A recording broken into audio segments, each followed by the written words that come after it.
கர்நாடக சிங்கம், தமிழ் நிலத்தின் தலைமகன், நம்மில் ஒருவன், நமக்கான ஒருவன், எங்கள் வீட்டு பிள்ளை என்று ஒரு தரப்பால் புகழ்ந்து தள்ளப்பட்டவர். மறுபுறம் 20,000 புத்தகம் படித்த மேதை, கணுக்கால் தண்ணீரில் டைட்டானிக் டிராமா செய்த நாயகன், 9 வருட சர்வீஸில் 2 லட்சம் கேஸ் பதிவு செய்த ஆக்ஷன் கிங், 4 ஆடு வளர்த்து 5 லட்சத்தில் வாட்ச் கட்டும் ஏழை பங்காளன் என்று மறுதரப்பால் கலாய்த்து தள்ளப்பட்டவர். மோடியின் நம்பிக்கையாக தமிழ்நாடு பாஜகவின் நாயகனாக பார்க்கப்பட்ட அண்ணாமலை இன்று தேர்தலில் போட்டி இல்லை. அண்ணாமலை தேர்தலில் போட்டி இல்லையா அல்லது அவருக்கு வாய்ப்பு இல்லையா? அந்த வாய்ப்பை எடப்பாடி பழனிசாமி தடுத்து விட்டாரா? இப்படியான அடுக்கடுக்கான கேள்விகள் அண்ணாமலை நோக்கி எழுப்பப்படுகின்றன. தமிழ்நாடு முழுவதும் பிரச்சாரம் செய்வேன் என்று அண்ணாமலை சொன்னாலும் தமிழ்நாடு பாஜகவில் உள்ள இளைஞர்களை அதிருப்தியில் ஆழ்த்தி உள்ளது அண்ணாமலை தேர்தலில் போட்டியிடாதது. இப்படி அதிரடி, அரசியல், தடைகள், அதிருப்தி என அரசியலில் ஏற்ற இறக்கங்கள் கண்டு வரும் அண்ணாமலை யார் இந்த அண்ணாமலை? இதுவரை எப்படி பயணித்து வந்தார்? அண்ணாமலையின் சொந்த ஊர் கரூர் மாவட்டம் அரவக்குறிச்சியை அடுத்த தொட்டம்பட்டி. விவசாய குடும்பத்தை சேர்ந்த அண்ணாமலை கோவையில் பொறியியல் படிப்பை முடித்துவிட்டு லக்னோ IIM-இல் MBA படித்தார். தொழில் முனைவராக உருவாக வேண்டும் என்று MBA படித்த அண்ணாமலையின் பாதையை 2 சம்பவங்கள் மாற்றின. ஒன்று, 2008-இல் மும்பை தாஜ் ஹோட்டலில் நடந்த தீவிரவாத தாக்குதல். இன்னொன்று, உத்தரப்பிரதேசத்தில் 5 ரூபாய்க்கு கூட கொலை செய்ய ஆட்கள் இருக்கிறார்கள் என்று தெரிய வந்தது. எனவே சிவில் சர்வீஸ் தான் நமக்கு தேவை என்று நினைத்தவர் முதல் முயற்சியிலேயே IPS பாஸ் ஆக கர்நாடக மாநிலம் கார்கலாவில் ASP-யாக நியமனம் செய்யப்பட்டார். பிறகு 2015-ஆம் ஆண்டு உடுப்பியின் SP-யாக நியமனம் செய்யப்பட்டார் அண்ணாமலை. போதைப் பொருள் தடுப்பிற்காக சாட்டையை சுழற்சிய அண்ணாமலை கடைகளுக்கு சாதாரண ஆள் போல் சென்று பல அதிரடிகளை காட்டினார். உடுப்பியில் ஒரு கடைக்கு சென்ற அவர் ஹான்ஸ், சிகரெட், பீடி போன்றவற்றை கேட்டிருக்கிறார். அங்கு சில்லறை விற்பனைக்கு தடை செய்யப்பட்ட பொருட்கள் அவை. ஆனால் கடைக்காரர் கேட்டதை கொடுக்க அங்கேயே 30,000 ரூபாய் அபராதம் விதித்த அண்ணாமலை இன்றுக்குள் கட்டினால் இந்த தொகை, நாளை செலுத்தினால் 1 லட்சம் என்று எச்சரித்த சம்பவம் செய்திகளில் வெளியாகி இருந்தது. இதுபோல அவர் காட்டிய பல அதிரடிகள் பத்திரிகைகளில் தலைப்புச் செய்தியாக கர்நாடகாவில் சிங்கமானார் கரூர் அண்ணாமலை.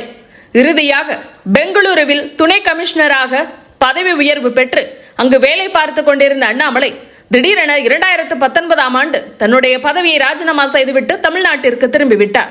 கரூருக்கு வந்த அவர் விவசாயம், ஆடு மாடு வளர்ப்பு என்று முழுநேர பணியாக அதில் இறங்கிய அண்ணாமலையை IPS வேலையை ராஜினாமா செய்துவிட்டு விவசாயம் செய்யும் இளைஞர் என்ற அறிமுகத்துடன் பிரபல வார இதழ் தமிழக மக்களுக்கு அறிமுகப்படுத்தியது.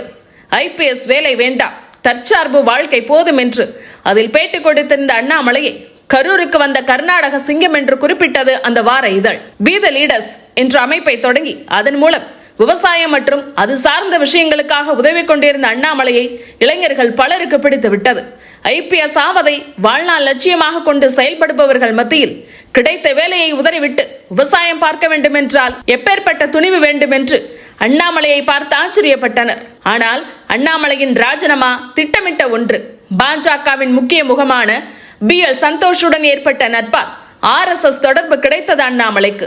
அதன் மூலம் அரசியல் பாதைக்கு திரும்பிய அண்ணாமலை கர்நாடக அரசியலில் களம் காண நினைத்த போது கர்நாடகம் வேண்டாம், தமிழ்நாடு செல்லுங்கள் என்று BL சந்தோஷ் கூற அதன் பிறகே அண்ணாமலை தமிழ்நாடு வந்தார் என்று சொல்லப்படுகிறது. ரஜினி அரசியல், அண்ணாமலை என தமிழ்நாட்டில் காய் நகர்த்த நினைத்த பாஜகவுக்கு ரஜினி பிடி கொடுக்காத நிலையில் அண்ணாமலையை தத்தெடுத்துக் கொண்டது பாஜக தலைமை.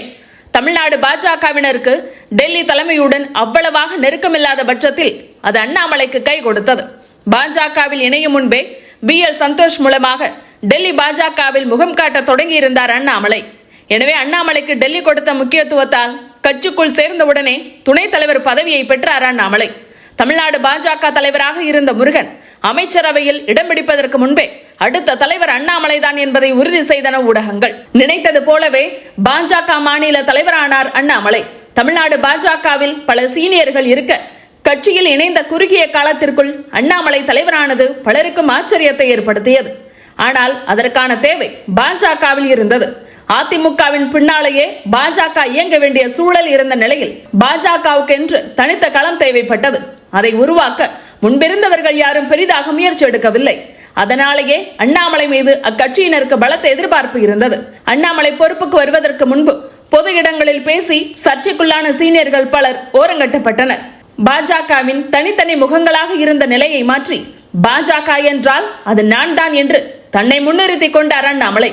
குறிப்பாக பிராமணர்களின் கட்சியாக விமர்சனம் செய்யப்படும் பாஜகவை அதே பெயரோடு தமிழ்நாட்டில் கரை சேர்ப்பது கடினம் என அறிந்து கொண்ட அண்ணாமலை பெருவாரியான மாநில பொறுப்புகளுக்கு ஓபிசி ஆட்களை நியமனம் செய்தார்.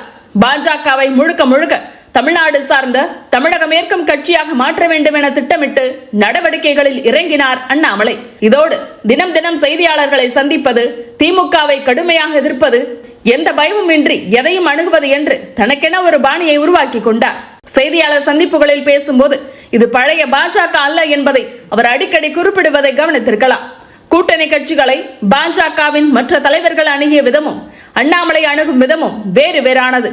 அண்ணாமலை பாஜக தலைவராவதற்கு முன்பு அதிமுக கூட்டணியில் இருந்தாலும் இரு கட்சி தலைவர்களின் சந்திப்புகள் ஏதாவது ஒரு பொதுவான இடத்தில் நடக்கும். ஆனால் அண்ணாமலை தலைவரான பிறகு அதிமுக தலைவர்கள் கமலாலயத்தில் பாஜகவினரை சந்தித்ததும், ஈரோடு இடைத்தேர்தலில் யார் நிற்பது என்ற முடிவுக்காக அண்ணாமலையின் பதிலை எதிர்பார்த்து அதிமுகவினர் காத்திருந்ததும் தமிழ்நாடு அரசியலில் இதுவரை நடந்திராதது. 2021 தேர்தல், 2024 தேர்தல், 2026 தேர்தல் என்று ஒவ்வொன்றாக கடந்து செல்ல விருப்பமில்லை. 2024 தேர்தலில் வெல்வது இலக்கு. இருப்பவர்கள் இருக்கலாம், செல்பவர்கள் போகலாம் என்று வெளியே செல்பவர்களை வழி அனுப்பி வைத்து வரும் அண்ணாமலையை கண்டு கமலாலய வாசிகளை திகைத்து போனார்கள். அந்த வகையில் தமிழ்நாட்டில் பாஜகவின் அரசியல் வரலாறு அண்ணாமலைக்கு முன்பு, அண்ணாமலைக்கு பின்பு என்ற இருந்த நிலையில் 2026 தேர்தல் களத்தில் அண்ணாமலை எதிர்பார்த்த தொகுதி கிடைக்காமல் போகவே போட்டியிலிருந்தே அண்ணாமலை விலகினார், விலக்கி வைக்கப்பட்டார். நீங்கள் என் செருப்பிற்கு கூட தகுதியானவர் கிடையாது என்று பிடிஆரை சொன்னது, கேள்வி கேட்ட செய்தியாளரை எவ்வளவு வாங்குவீங்க என்று பேசியது, குரங்கு போல தாவாதீர்கள் என்று கோபப்பட்டது, இப்படி பல சர்ச்சைகளில் சிக்கி வந்தாலும் 20,000 புத்தகங்கள், கணுக்கால் தண்ணீரில் படகு விட்டது, 9 வருட சர்வீஸில் 2 லட்சம் வழக்குகள் பதிவு செய்திருக்கிறேன் என்று பேசியது, இப்படி மீம்ஸ் கிரியேட்டர்களுக்கு தீனி கொடுத்து வந்தாலும் தமிழ்நாடு அரசியல் திமுக வர்சஸ் அதிமுக அல்ல, இனி திமுக வர்சஸ் பாஜக என்று மாற்றி காட்டிய பெருமை அண்ணாமலையே சாரும். தான் தேர்தலில் ஏன் போட்டியில்லை என்பது குறித்து மே 4க்கு பிறகு தெரிவிக்கிறேன் என்ற அண்ணாமலையின் அரசியலில் அடுத்த அத்தியாயம் எப்படி இருக்கும் என்று ஆர்வமாக காத்திருக்கிறார்கள் அவருடைய ஆதரவாளர்கள்.